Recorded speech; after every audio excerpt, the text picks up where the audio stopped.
আমাদের রোজকার জীবনে কতই না অভিজ্ঞতা, কত ভিন্ন ভিন্ন মানুষ, তাদের ভিন্ন ভিন্ন জীবন, আলাদা রকম যন্ত্রণা, আলাদা রকম ভালো লাগা। এই যেমন সেদিন বুঝলেন, তিথির সাথে দেখা হলো, একটা অদ্ভুত জীবন প্রত্যক্ষ করলাম। না, তিথির সাথে সেদিনের পর আর কোনো দেখা হয়নি, কিন্তু ওই বলে না যে কি খবর? বস, আসছি, 1 মিনিট, বস, আসছি।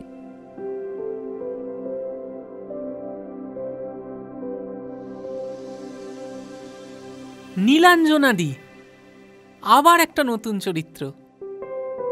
নীলাঞ্জনাদি সম্পর্কে একটু বলি। নীলাঞ্জনাদি হচ্ছে আমার ছেলেবেলার ওই যাকে বলে ওই চাইল্ডহুড ক্রাশ।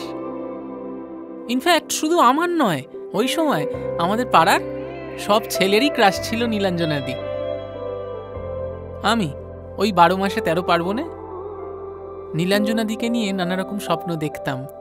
যেমন ধরুন, ওই দুর্গাপুজোর অষ্টমীতে একসাথে পুষ্পাঞ্জলি দিচ্ছি, সরস্বতী পুজো ভ্যালেন্টাইন্স ডেতে একসাথে ঘুরতে যাচ্ছি, দোলে গালে রং মাখাচ্ছি, গঙ্গার ঘাট, হাতে হাত। বল, কেমন আছিস? এই পাড়া সবাই কেমন আছে রে? কাকিমা ভালো আছে? সবাই খুব ভালো আছে। তুমি কেমন আছো? আমি ভালো আছি। বাই দ্য ওয়ে, তুমি এখানে? সামনেই তো আমার শ্বশুর বাড়ি। তাই? এই ক্যাফেটা আমার, এটাই চালাচ্ছে আপাতত। আসলে আমার হাজবেন্ড তো এখন কানাডাতে থাকে, তাই এই ক্যাফেটা নিয়ে দিব্য সময় কেটে যাচ্ছে, বুঝলি। একটা ছোট মেয়ে আছে, স্কুলে দিয়েছি সবে, ছোট্ট একদম 3 বছর। নীলাঞ্জনাদি আজকে প্রথম আমার সাথে বসে আড্ডা মারছে।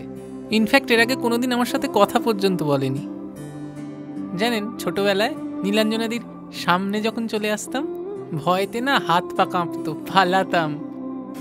এই দাঁড়ান, শ্বশুর বাড়ির পাড়া বল, রাইট? একটা না এই মেয়েদের অদ্ভুত টান আছে, জানেন তো। যখন ওই শ্বশুর বাড়িতে বাপের বাড়ির পাড়ার কোনো ফেরিওয়ালাকেও দেখে না, একেবারে এক্সাইটেড হয়ে যায়। আর সেখানে আমি তো। কি খাবি বল? দেখ,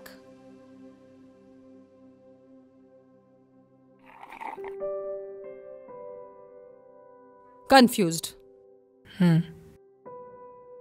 আমার ক্যাফের একটা স্পেশাল ডিশ তোর জন্য অর্ডার করছি, ওটা টেস্ট কর কেমন। ওয়েট। কি অদ্ভুত ব্যাপার, তাই না? যাকে দেখে ছোটবেলায় ওই যাকে বলে দিল কি ধড়কন তেজ হয়ে যেত, আজকে তার সাথে বসে গল্প করছি। বাই দ্য ওয়ে, একটা সিক্রেট বলি, আমার জীবনের প্রথম গান লেখা কিন্তু এই নীলাঞ্জনাদিকে নিয়েই।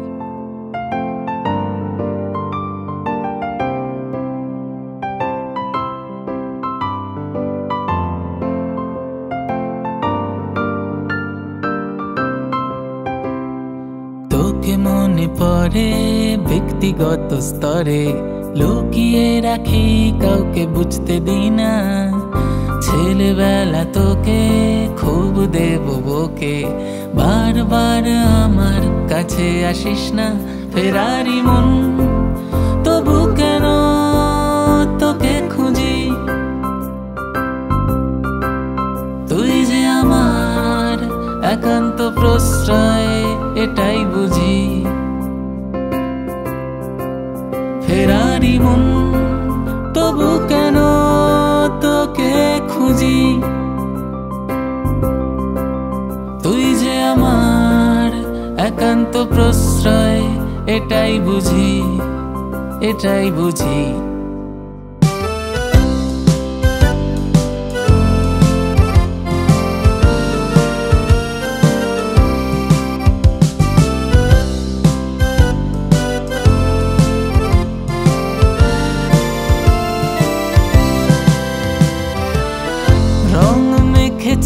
তোর গাল প্রেমে পড়ে আমি বেসামাল, স্মৃতিগুলো দেখ মনে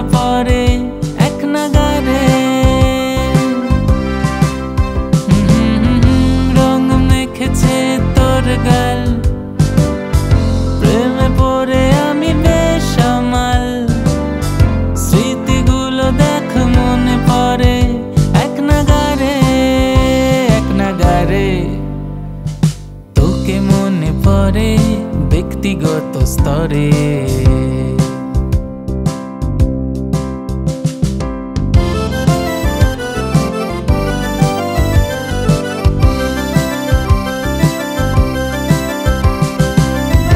আক্রান্ত মন আমার হয়েছিল খুব জব্দ, তোকে মনে মনে ভাবে মন, তোকে নিয়ে লিখি কাব্য। আক্রান্ত মন আমার হয়েছিল খুব জব্দ, তোকে মনে মনে ভাবে মন, তোকে নিয়ে লিখি কাব্য। তোকে মনে পড়ে ব্যক্তিগত স্তরে, লুকিয়ে রাখি কাউকে বুঝতে দিই না। ছেলেবেলা তোকে খুব দেব বকে, বারবার আমার কাছে আসিস না। খেয়ালি মন তবু কেন তোকে খুঁজি, তুই যে আমার একান্ত প্রশ্রয়, এটাই বুঝি। ফেরারি মন তবু কেন তোকে খুঁজি, তুই যে আমার একান্ত প্রশ্রয়, এটাই বুঝি, এটাই বুঝি। কেমন লাগলো বল? দারুণ খেলাম, ফাটাফাটি লাগলো। সীমান্ত, তোর সেই লাল ডায়েরিটা এখনো আছে? লিখিস ওটাতে? লাল ডায়েরির পাতা তো কবে ফুরিয়ে গেছে।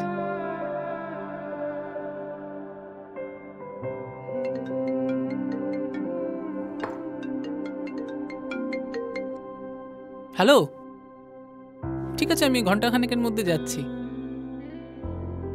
ওকে, শোনো না, আজকে আমাকে যেতে হবে।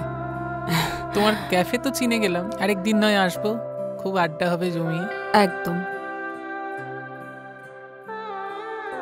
আজ তাহলে আসি। আসিস আবার। ভালো থেকো।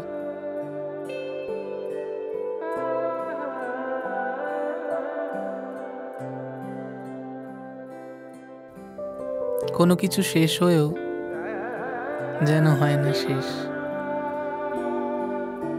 জীবন চলতেই থাকে।